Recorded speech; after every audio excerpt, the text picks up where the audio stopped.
Hello and welcome to Schools Not Out. Today's lesson is on Cape Caribbean Studies, and I am Melissa Beckford Simpson, your teacher for today. Today, we will be focusing on a not so loved topic, Caribbean intellectual traditions. Yes, and I can hear you moaning and groaning in your living rooms as you watch this lesson. But it's very important that we know about Caribbean intellectual traditions. And it is my hope that you will learn much today. Okay, so what are we looking for? What are we looking to do today? We're looking to explore the various Caribbean intellectual traditions that exist.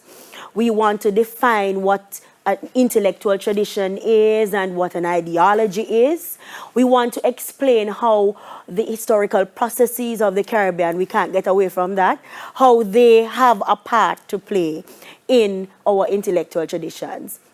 We want to give an overview of the African Caribbean, Indo-Caribbean, indigenous, and economic perspectives that have characterized the Caribbean.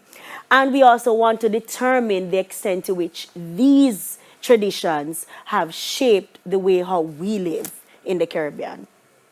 All right, so let's get right into it. What is an ideology? Okay, so when somebody says to you, what is your ideology? What does it mean? It is really a worldview or a perspective that shapes the way how we look at and relate to our society, our environment. It stems from a set of values that we have, things that we hold dear to us. And it also is a perspective that is shaped by experiences. An intellectual tradition now becomes an intellectual tradition when an ideology so much shapes the way that people behave that it becomes embedded into the society. So some examples of that: political parties have their own ideology. We have the communist ideology or tradition in the Caribbean. And we have many isms and schisms, as Bob Marley said, fighting against the isms and schisms, you know? So we have a lot of that in the Caribbean, a lot of beliefs and perspectives, and they have become a part of who we are as Caribbean people. Okay, so what is the purpose of looking at them? Why we don't just go along and we know what we're doing and everybody knows what they're doing? Why do we need to look at it? It's important for us to understand these intellectual traditions because they largely are formulated by our history of oppression, resistance, colonialism, enslavement, and they have led to political, economic, and social awakening. So in other words, it is out of these beliefs and perspectives that we have the kind of Caribbean society that we have today, and that we hope to have an even better Caribbean society going forward. One that your generation, you who are going to be doing Caribbean studies, one that you can appreciate. All right? So it's important that we know why we are doing this. It also helps to ground us as Caribbean people. It puts us in a context that help us to deal with globalization. We have to know who we are. Simply put, if we don't know who we are, then we don't know where we are going. How many times have we heard these things? And I hear you groaning again. Why do we always have to look at the history and the past? Because it is true. If we don't look at where we're coming from, then we will not know where we're going. Adult Caribbean ideologies and intellectual traditions stem from all of these things. All right, so there are several different kinds of intellectual traditions and thoughts in the Caribbean. We begin with Afro-Caribbean thought. And this is a broad word that incorporates several different ideas, some of which you will be able to identify with. So the term is applied in hindsight, right? And it is really used to look at all of those ideas that converge and make us who we are and what we stand for as Black people, as it says, Afro-Caribbean, right? So people who descended from Africa and who now live in the Caribbean, Black people, we are predominantly Black. How do these thoughts and ideas shape who we are? It is a convergence of various ideologies that were geared at raising a consciousness amongst us blacks around the world. And this kind of consciousness came somewhere about in the early 1900s, going into the mid 1900s, and as far as the 1960s, leading us into independence and all of that. All right? So we have Black Pride. These are the ideas that come out of this Afro-Caribbean thought. Black pride, black nationalism, black justice, meaning that we were living in a kind of society that were not conducive to who we are and what we wanted to achieve as black people. In other words, we were living in a continuance of the plantation model type society. One where you had the white elite and the browns and then the blacks at the bottom, and that was where we stayed. And certain amenities where we were not able to afford. Black unification, wherever black people are in the world, across the Caribbean, North America, Europe, and also on the African continent itself. That kind of unification of us as black people, and of course black unity. Okay, so we are looking at Pan-Africanism coming out of this Afro-Caribbean thought, and this was the first major idea that came out of the Afro-Caribbean thought. All right, so out of that we've had the Black Power movement and the Black Panther movement, which is connected to it. All right, so I hear people saying, yeah, I know Black Panther, not necessarily the one that you know, but the idea of Black Panther existed from the early 1900s. It began with one called Stokely Carmichael. He put forward a kind of militancy for black people, more so young people, in terms of achieving goals and making up the mark that they wanted to make on the society and being somebody. You know, what one of our intellectuals would call smadification, right? And then it continued with Walter Rodney. And then we have the African Black Brotherhood. We have Garveyism coming out of that, our own Garvey. And Negritude, which was prominent in the French departments. That would be Guadeloupe and Martinique and so on. Those that are connected with the former French masters. All right? So that's what we're looking at in terms of Pan-Africanism and Afro-Caribbean thought. So this is the symbol of the Black Panther Party in power, a Black Panther in a circle. All right? And these are what we would call a kind of militant group of Black Panthers. They're wearing the symbol, and they are marching in a unified kind of way. So that is what it really sought to show. All right. Now, Pan-Africanism, let's zero in on Pan-Africanism just a little bit. The movement called Pan-Africanism was started by Caribbean people. Yes, us. And it was then adopted in North America and everywhere that black people are, which is what we call the diaspora. Not a new term. You would have learned this term from you were doing module 1, diaspora, which means anywhere, to break it down, anywhere the grouping of people are in the world. All right? So the black or African diaspora and people on the continent itself. All right? So this first Pan-African conference was convened by one Henry Sylvester Williams, a Trinidadian, and he was the one who organized it in 1900, bringing together a number of Pan-Africanists, other groups, like-minded black people, who believed in the upliftment of the black race, who believed that we needed to understand ourselves, understand who we were, understand our worth, and that we have a history that is worth talking about. Because as some of us historians love to say, we were living in the pyramids of Egypt, black people, and of Nubia, when the white men were still living in caves. So there's a history that we want our own people to know, that we are coming from royalty. We are important people, right? And this was what Henry Sylvester Williams wanted to put across.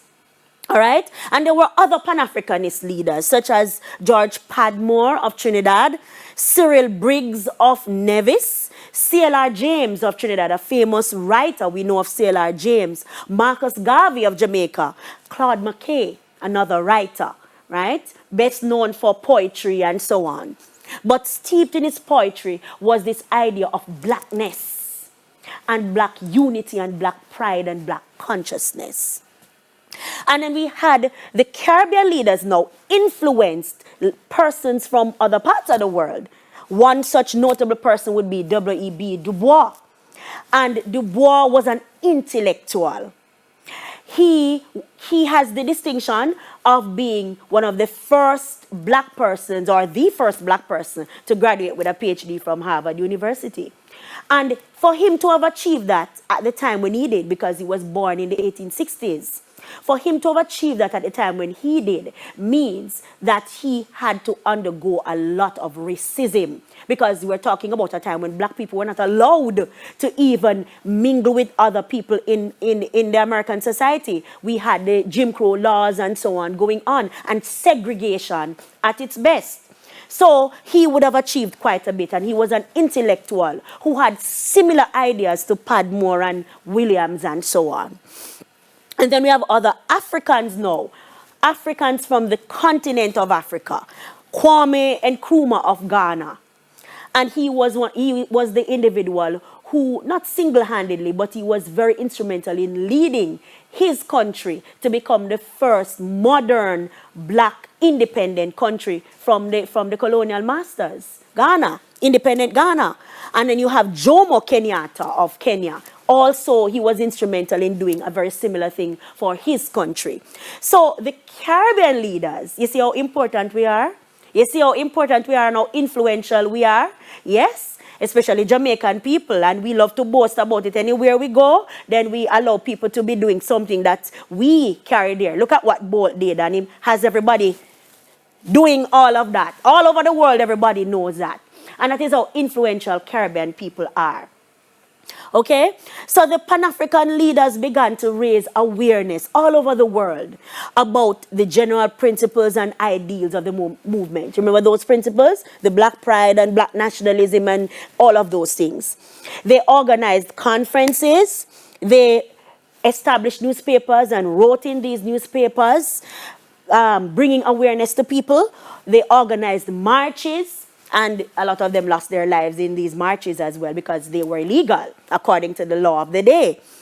They lobbied governments through writing and, all kinds of ways they utilized in order to raise awareness and to have rights for black people. So, but there was one thing though, the leaders agreed on what the principles were, the black pride and the black consciousness and all of these things. They believed in all of that, all of them. However, they disagreed severely when it came to how they were to achieve these things. And you had people going in different directions. And perhaps in the early days, the movements could have been much more organized if the leaders were together in terms of what and how they wanted to achieve these things. All right? So we move to Marcus Garvey. And we will discuss a little bit more of the divergence of ideas between Marcus Garvey and Du Bois, for example. Now, our own Marcus Garvey, he's our national hero. We know what he looks like, right?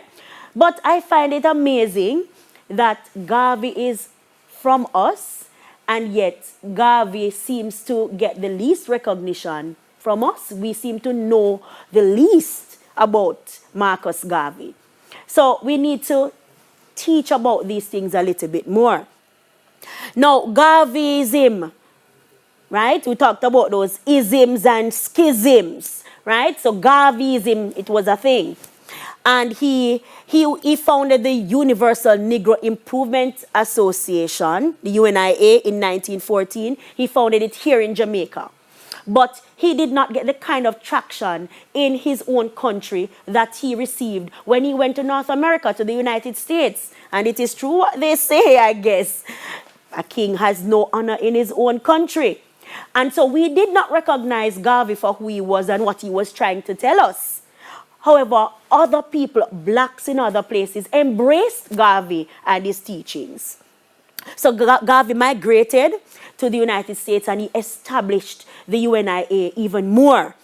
and he founded other affiliates to the UNIA, the African Communities League, the Universal African Black Cross Nurses, the Black Star Line, which is a ship that was supposed to repatriate blacks to the continent of Africa, the Negro World, the Black Man. These are his newspapers that he spoke about black consciousness in.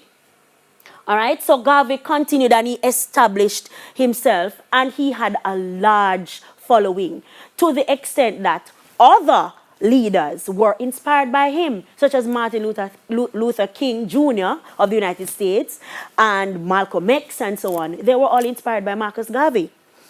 Now, Garvey was a separatist. What do we mean by that? A separatist.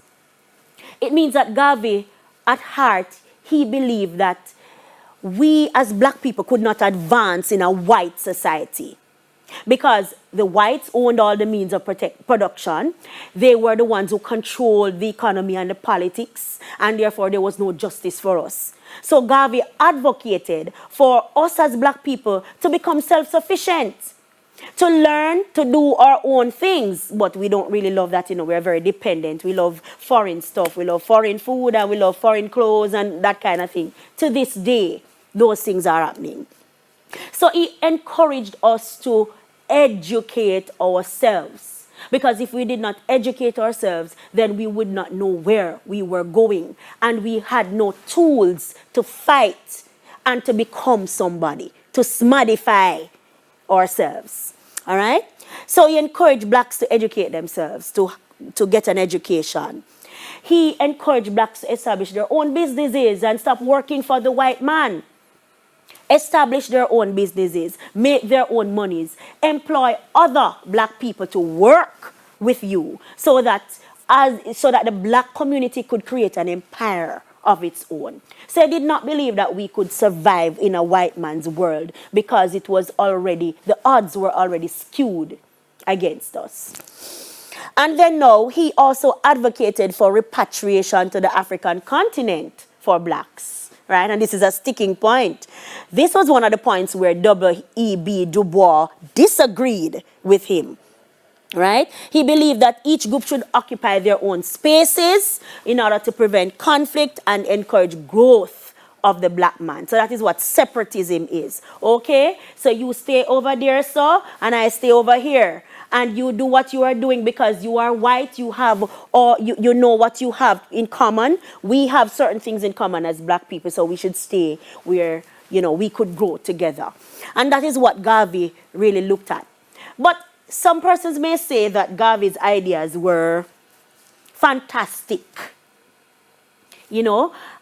Ships to take people back to Africa. And persons argue, but me not come from Africa. I was born here, so why would I need to go back to Africa? These are the kinds of arguments, and we still have those kinds of arguments now. No, I'm not advocating for us to repatriate to Africa necessarily. But when we look at the general idea that Garvey had, then that is much more important. The principles and ideas of Marcus Garvey were much more important. So Du Bois disagreed with Garvey, because Du Bois was an intellectual, right? And he was looking at black consciousness from a certain level, while Garvey was dealing with the grassroots people, right? So the common, regular, normal black person who needed to elevate himself, who needed to educate himself, who needed to open his own barber shop, open your own hair salon, open your own transport sector and that kind of thing, because they didn't want the blacks in North America to ride on the buses. Of course, it was a little bit later on. So why not build your own transport sector and have it and use it for yourselves as black people? But Du Bois and Garvey did not see eye to eye on some issues. And students, let me hasten to point out that we will not be able to cover all of the details of this topic. This is a very lengthy topic. We won't be able to cover all of the details here. You will need to go and do some reading to have a deeper understanding of what was happening in the situation between Garvey and Du Bois. Okay? Now, Garveyism is ours. We are the ones who he intended it for, his own Jamaican people, but he had to go somewhere else. And then it was after everybody else started revering Garvey that we started to revere Garvey as well. All right? So we know some famous quotes of Garvey. I don't know about you. Well, if you are in the age group 30 and beyond, then you would know what I'm talking about. At school, primary school, we had to line up every morning and afternoon, and we had to recite our Marcus Garvey quotes. And I remember this one very clearly. If you lack confidence in yourself, you are twice defeated in the race of life. With confidence, you have won before you have even started. Of course, it never sounded like that. We all were singing it like a song because that is how we sound at primary school. But it's stuck in our brains, and I've never forgotten them. How about this one? The black skin is not a badge of shame, but rather a glorious symbol of national greatness. And I particularly love this one. God and nature first made us what we are. And then, by our own created genius, we make ourselves what we want to be. Yes, these are famous Marcus Garvey quotes. Of course, we all know some, even if you were not made to recite them. How about, emancipate yourselves from mental slavery. None but ourselves can free our minds. That was not written by who we know sang it, which is Bob Marley. That was actually written by Marcus Garvey. He said, emancipate ourselves from mental slavery. So are Garvey's ideas still relevant for today? What do we think? Think about it. What are the things about our society and about what are the things that are wrong with our society that make Garvey's ideas relevant even today? Think about it. We'll come back to that a little bit more as we go into the lesson.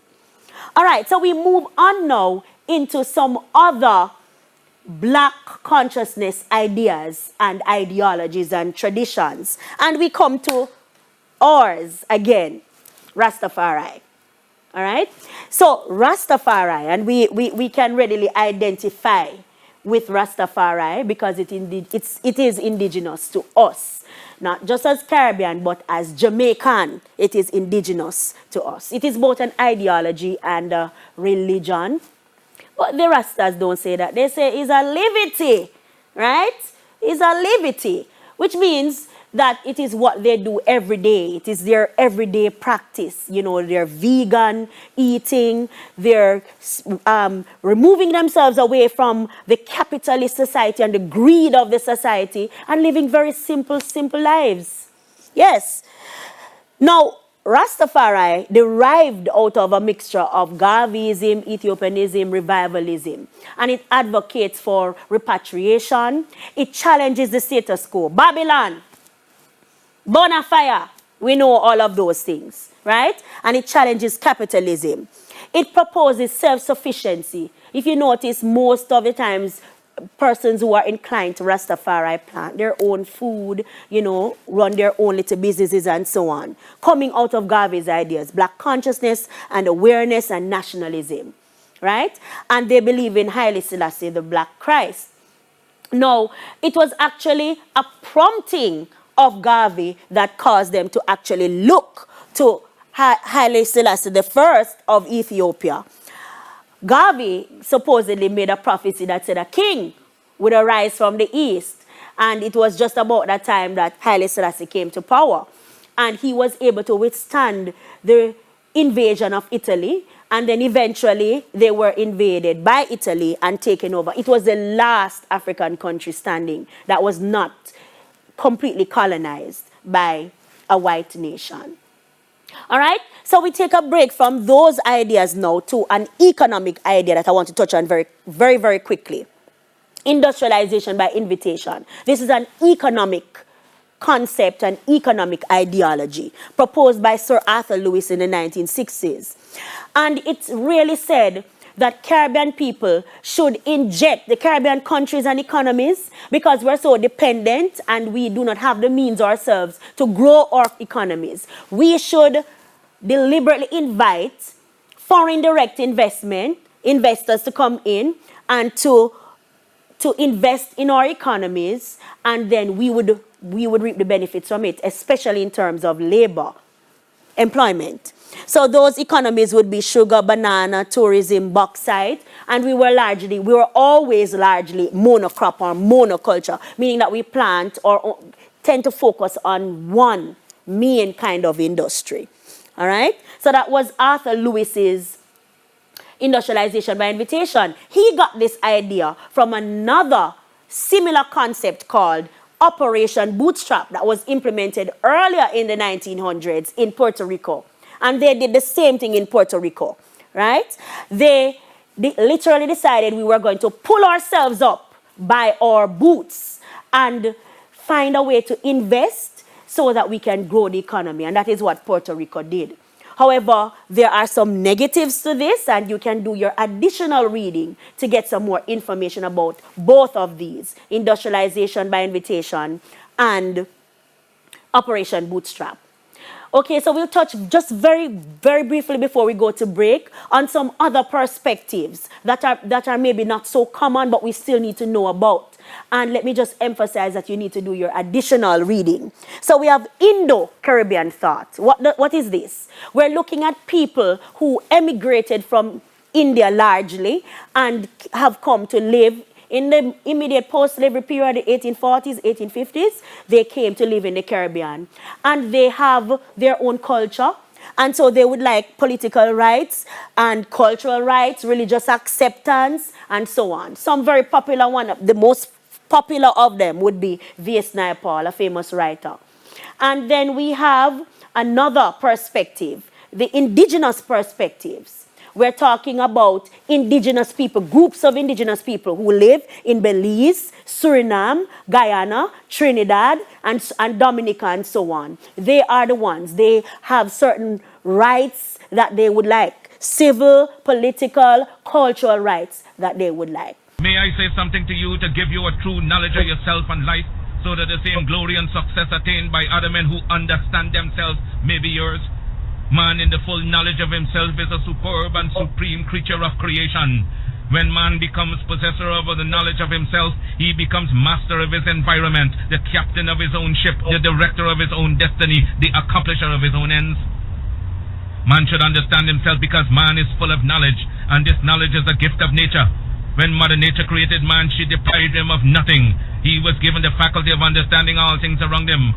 This faculty for understanding has not been taken away from him. None of his senses have been taken away from him. So there is no excuse for the black man in lacking the knowledge that man is used to beautify the world and produce all that he needs for his happiness and civilization. Look the world over, and whatever you see in it that is pleasing to man, contributing to man's comfort, to his needs and to his satisfaction, it is but the work of man. Man blessed with the knowledge of himself and the understanding of all things around him. If you are able to live with the knowledge of yourself and with the greater knowledge...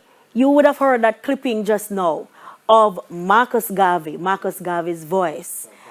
And he was speaking about the need for man, and not just man, but the black man, and by extension, the black woman, the black race, to fortify themselves, to become educated, to learn something. Because it is through education that we will be able to lift ourselves up out of the destitute situations we were left with from our history. And that is what Marcus Garvey was emphasizing on. And so we go back to the question that I had asked earlier. Are Marcus Garvey's teachings still relevant for today? I hope you were giving it some thought during the break. And I would love to hear what you are discussing now in your living rooms.